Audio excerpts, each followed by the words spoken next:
Guys, have you seen the new set? The new Japanese set, Matchless Fighters. My God. Best set of all time. Hands down, this one is a banger. I mean, look at this Blaziken card. Woo! And you think that's good? You think that's good? Oh my God, this card is the dopest thing I have ever seen. I don't know who came up with this art, but they deserve a raise, and they deserve to be, put on a pedestal. They need a statue right in front of Pokemon headquarters made for them, because my God, not only is Blaziken the greatest Pokemon of all time, this is also absolutely fantastic art. It really is hilarious. And so, man, I'm excited for this set. But nonetheless, the point of this video is to talk about Japanese sets and whether or not you should put some money into them as an investment for a collectible, just if you're a collector, whatever you want. I'm just going to go over those type of things, my opinion on it.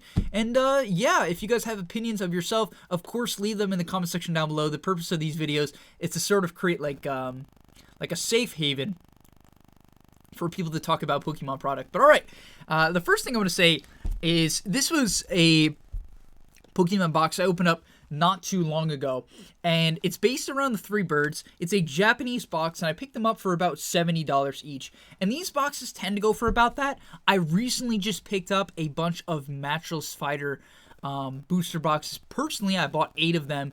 I usually wouldn't buy that much Japanese stuff because I'm not like super Japanese yet, but it has my favorite Pokemon in it and some of the dopest art I've ever seen, so I'm doubling down, tripling down, whatever you want to call it, on this set.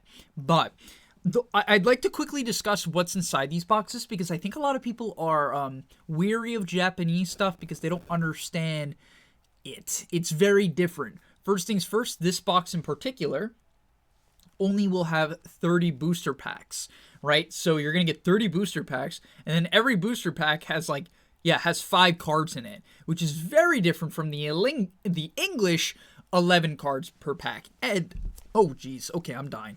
And what you're going to notice is these were my major hits from a full booster box. Keep in mind, this was $70. And these, I opened one of them, and I might open one on the channel. I'm not sure. But these were my major hits. Let's quickly go over them. You have, this was a card that it was in Hidden Fates. This was a card that was in Hidden Fates. I thought it was in a Japanese set first, but it must not have been because, yeah, this was a card in it. And then another card that will be very familiar to all you guys is this card. Now, it is different. It's the secret rare that you likely have seen in Hidden Fates. However, it is different. I don't know if you can see it. It's very hard for me to tell, but there's this like weird pattern. I don't know if you guys can see that. It's sort of like at the top, anywhere around the border. It's like scratches. It's kind of cool. So, Japanese cards definitely have their own style. Even the other one looks a bit different. And then we got 2 regular GX cards. I guess one is a tag team. Yeah, one's a tag team. And so for $70, you're getting a lot of bulk Japanese. So if you like the bulk Japanese, there's that. But yeah, other than that, these sets, I'm not going to lie, they're a bit underwhelming to open. I think they're great as gifts because, the packs are very cheap individually, right? $70 per box is what, $2 and something cents per pack. So obviously, if you want to give them out as gifts and things like that, that's a great option as well. From an investment standpoint, I think you're best keeping them sealed, right? As you can see, the pull rates, it's just not worth it. There was a Shiny Star V, and if you could get into Shiny Star V for about retail when that set came out, you could buy the boxes for $70, $80. I was doing that left and right. And funny enough, in that set, every single box you open, you got a holo, you got 2 holos, a reverse foil, a V card, potentially an amazing rare, maybe a gold card, maybe a VMAX, maybe a shiny. And so there was actually a lot of potential in those boxes. You would get 10 packs, which averaged out. Those boxes were $80, but only had 10 packs. But your pull rates, you were guaranteed a hit. And we'll go over that in the future. Actually, no, I'll quickly bring it up. This is Shiny Star V. I know I have it in bubble wrap. I'm not going to take it out, but it was just blackish small box. You can see this is the size, right? So very small. And that's 2 of them.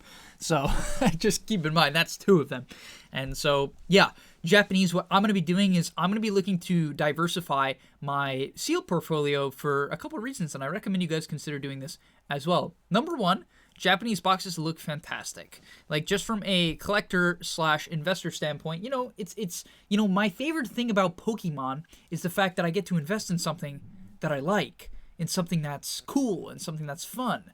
And so this Japanese product, the art is very awesome and it goes very well. Like at some point or another, maybe when I have my own place, I currently still live with my parents. I'm 21, dropped out of college to pursue content. This is not my main work. This is a hobby. This whole Pokemon thing is a hobby, but I'm still trying to get the channel to 10,000 subscribers. So subscribe if you haven't already.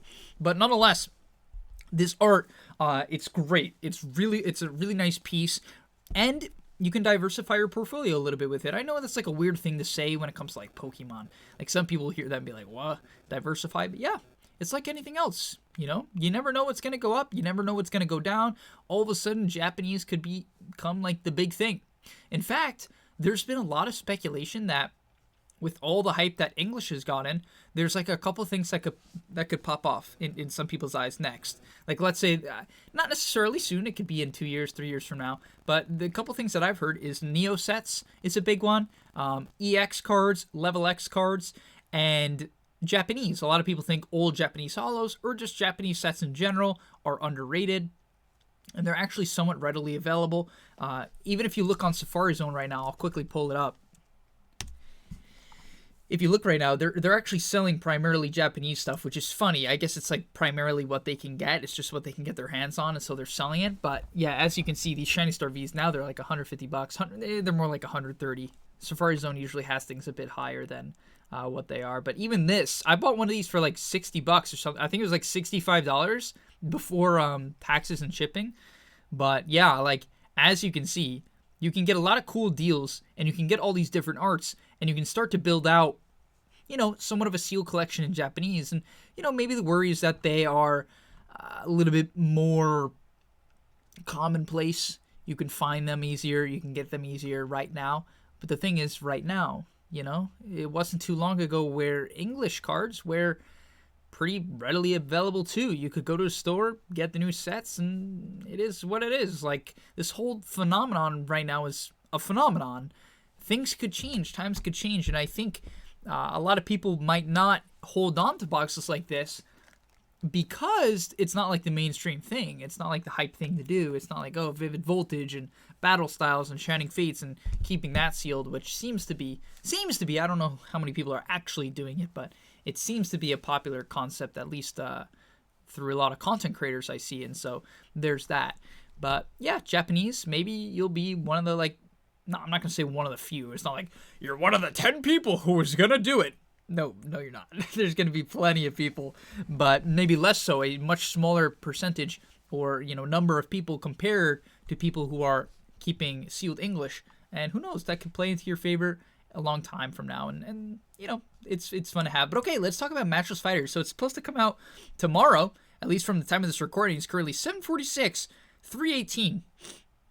And yeah, I mean, the set looks great. It's your pretty standard stuff. Once again, such banger cards. My God, look at this Blaziken. Woo! Then the Blaziken VMAX. I won't go too much into it because I know not everyone's a Blaziken fan. Most people are not. But yeah, so it's got a sick bunch of cards. However, this website hasn't updated yet, but through the very reliable PokeBeach, if you guys are looking for Pokemon news, PokeBeach is like the place to go. How do I There we go. But you can see all of these secret rares and take a look at these cards. And this is why Japanese sets, you know, people like S and Pratt are such big fans of Japanese because they're so unique. They really, you know, they steer the course of Pokemon. They are the innovators most of the time. I mean, guess what Pokemon this is? It's kind of funny, but I think it's a Zapdos. You know, if I'm not mistaken, it's like a fighting type Zapdos. You heard that right.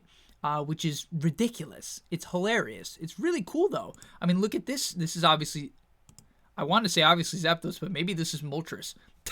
I'll have to figure it out afterwards, but, you know, that's what's so cool. I mean, look at how unique these cards are. I believe this is Articuno. I mean, right? Isn't that stunning? It's quite unique in itself. I believe this is also Articuno. Okay, yeah, so I figured it out. These two are Articuno, then these two are Zapdos, and this is obviously Moltres. Not obviously, but this is more clearly Moltres. But look at this card. This is what I'm saying. You don't have, like, I definitely feel like English cards are a bit limited. The art styles seem to be a lot more reserved.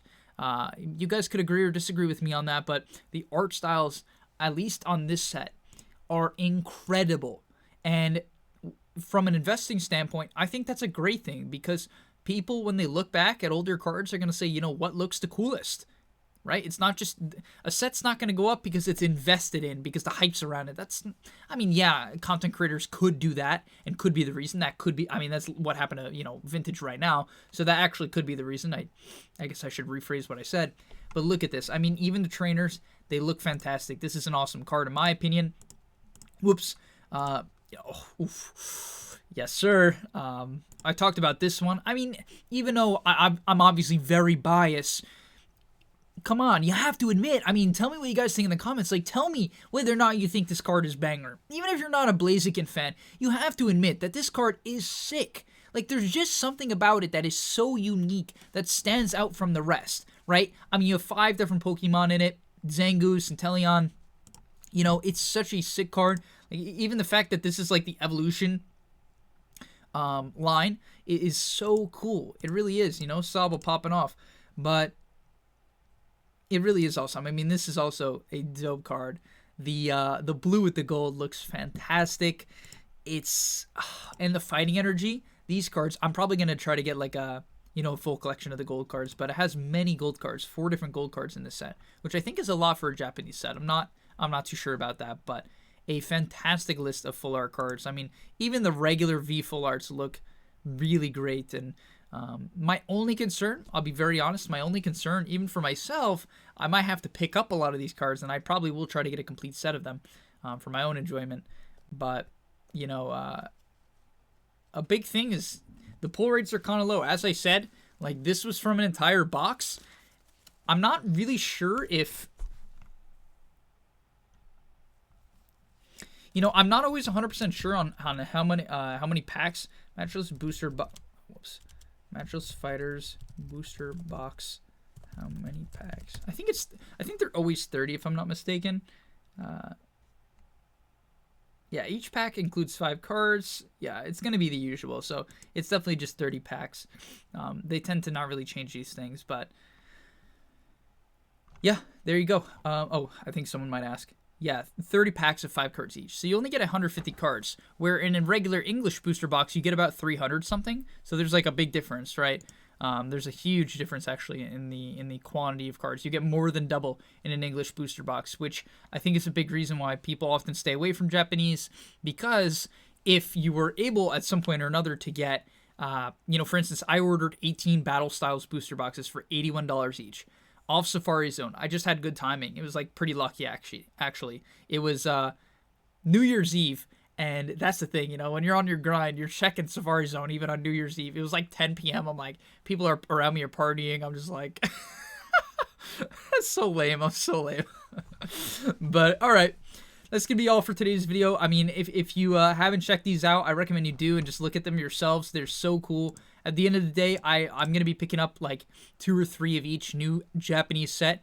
And yeah, continuing to build out my sealed collection until it is absolutely massive and I can build forts with it. But nonetheless, if you guys are new here, my name is Speed. I didn't say at the beginning because I was too hyped to talk about the Japanese cards, but definitely consider, I might even pick up a couple of these boxes, like the, you know, some of the cheaper ones, the $74, you know, some of these booster boxes, $70. And yeah, just hold on to them and start building up a collection, because I think it's super cool and something you could even potentially sell to someone easily in the future, maybe a future collector. But alright, thanks for watching. I'll see you in the next one, and peace.